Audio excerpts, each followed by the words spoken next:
Asalaamu calaykum waraxmatullaahi wabarakaatu. Kusoo dhawaada Francis Media. Waa qaybtii labaad ee sheekadii kun habeen iyo habeen. Kusoo dhawaada. fadlan subscribe saar si uu kusoo gaaro muuqaalada cusub iyo sheekooyinka iyo taariikhiga aan kusoo qaadanayno.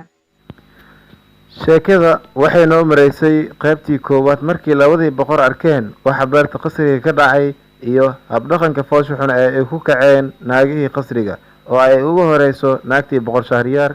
Boqor Shahriyaar markuu arkay waxa naagtiisa sameynayso ayuu aqligii ka duulay, wuxuuna walaalkii yar ku yiri, nabad walaalow, meeshan aan isaga tagne, waxba uguma baahnin boqortooyo ilaa aan ka soo aragno in adduunkan ku nool yihiin dad annaga nala mid ah ama naga liitaan. Markaas ayuu ka ogolaaday, kadibna labadoodii si wada jir ah ayay u baxeen ayagoo qasriga qaab qarsoodi ah uga baxay.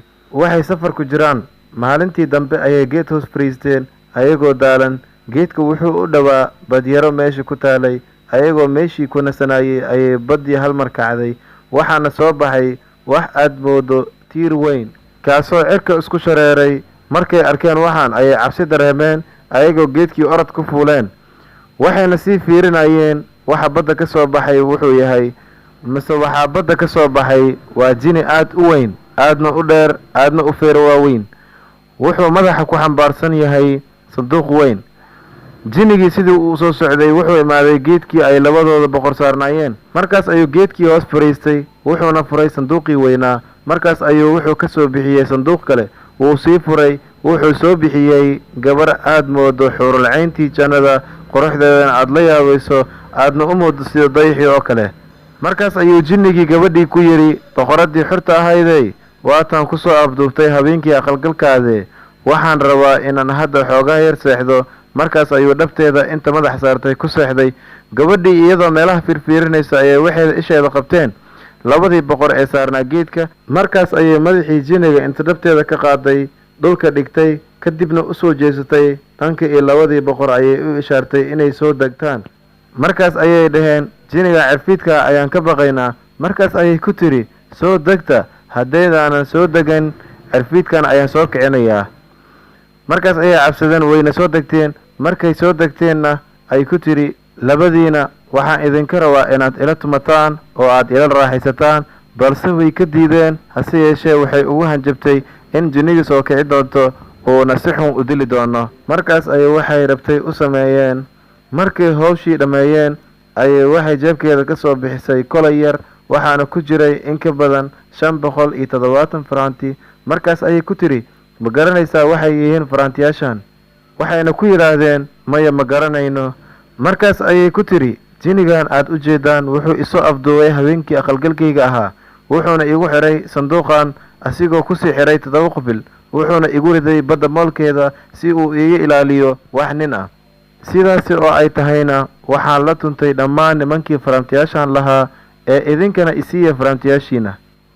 Labadii boqor markay hadalkaas maqleen aad ayay u yaabeen, waxayna dhaheen, haddiiba cirfiidkan saan u weyn oo gabadhan saan u ilaalinayo ku dhaceen wixii annaga nagu dhacay wax ka daran, waa arrin cajiib ah iyo qaadan waa.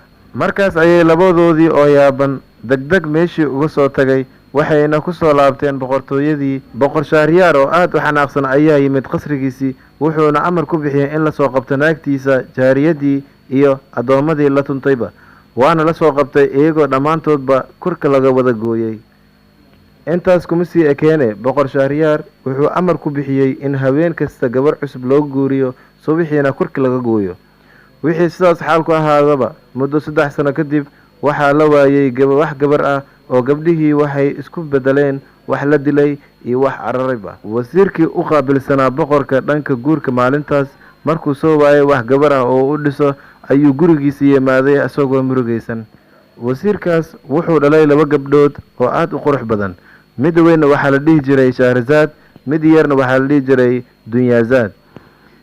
Midda weyn ee Shahrazad waxay ahayd gabar mutacalimad ah oo wax badan ka taqaano kutubka iyo taariikhda iyo sheekooyinka iyo boqoradii hore iyo wararkii ummadihii hore. Waxaana la sheegaa in gabadha Shahrazad ay baratay in ka badan 1000 kitaab oo ku saabsan taariikhda iyo sheekooyinkii hore. Shahrazad waxay ahayd gabar aad u aqli badan, waxayna aragtay aabaheed oo wejigiisa ka muuqatay murug. Waxayna ku tiri, aabow, maxaa kugu dhacay oo sidaan kaga murjiyey? Markaas ayuu wasiirkii gabadhiisa u sheegay sida ay wax u jiraan, wuxuuna yidhi, waxaa la iga rabaa inaan caawa boqorka usoo dhiso gabar, haddaan usoo dhisi waayana korka ayaa laga goynayaa.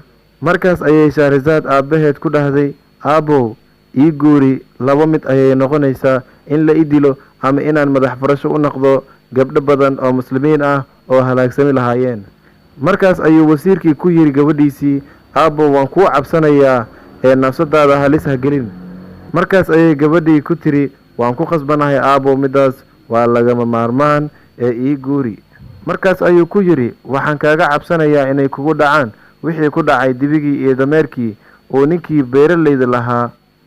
Markaas ayay ku tiri, maxaa ku dhacay aabow? sheekada caaw intaas ayay noo eg tahay. insha Allah xalqadii saddexaad iyo habeen dambe oo xiiso leh.